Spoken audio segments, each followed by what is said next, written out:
as long as there is division between you and fear, then there is conflict. There is a wastage of energy by suppressing it, running away from it, talking about it, going to the analysts and so on and on and on and on. But whereas when you see the truth that you are that fear, your whole attention, your whole energy is gathered in this attention to look at that thing. Now, what is that thing which we call fear? Is it a word which has brought fear, or is it independent of the word? You're following this?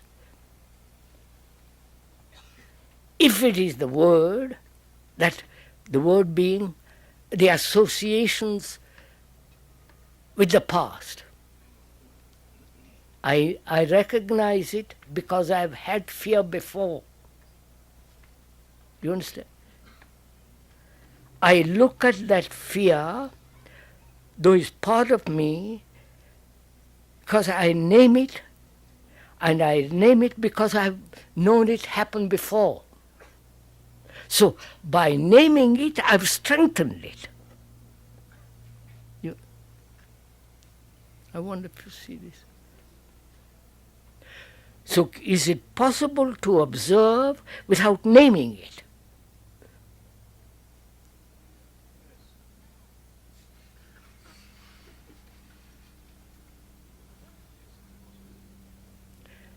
If you name it, it's already in the past, right? If you don't name it, it's something entirely different, isn't it? Come on. So, is it possible to not to name that thing which you have called fear, therefore free of the past so that you can look?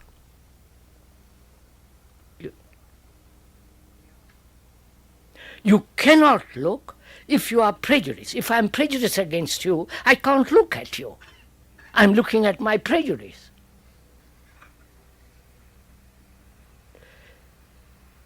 So,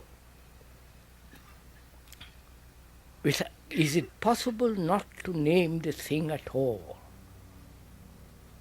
And then if you do not name it, is it fear?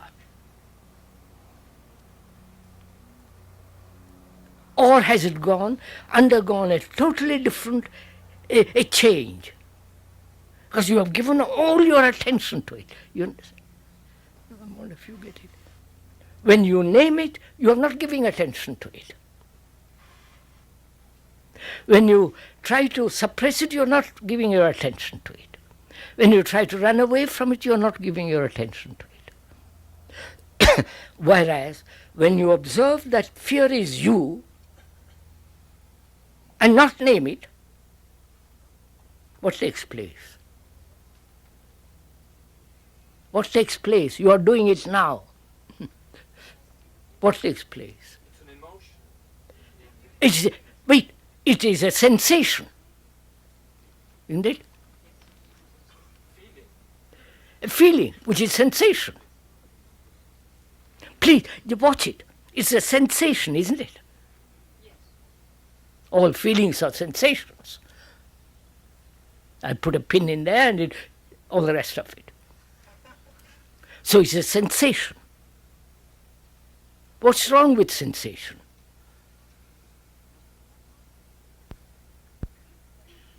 Nothing is wrong with sensation, is it? But when sensation plus thought, which becomes desire, with its images, then the trouble begins. I wonder if you understand all this. This is too much probably in the morning.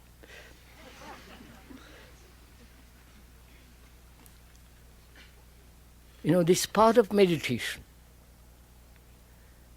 You understand? This is really part of meditation.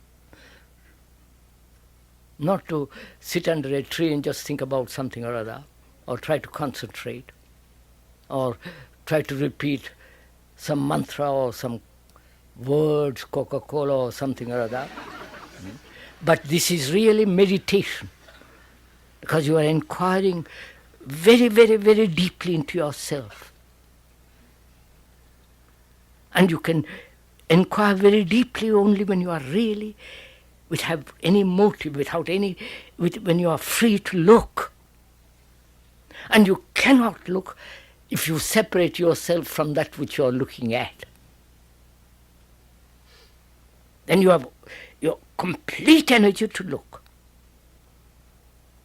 It is only when there is no attention, then fear comes into being. You understand?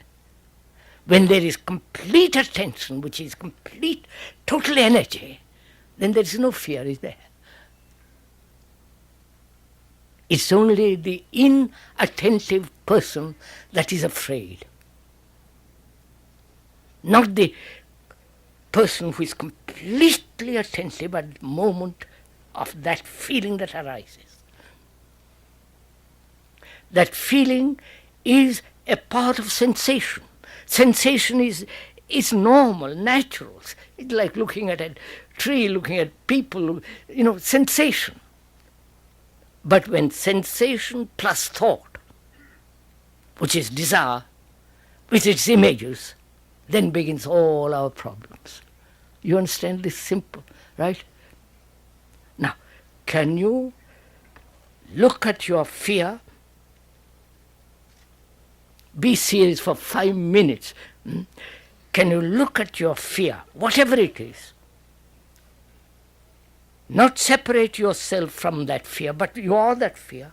And therefore you give your total attention to that fear. Then is there fear? No. Then walk out of this tent without fear. Don't say no and then go outside and full of fears.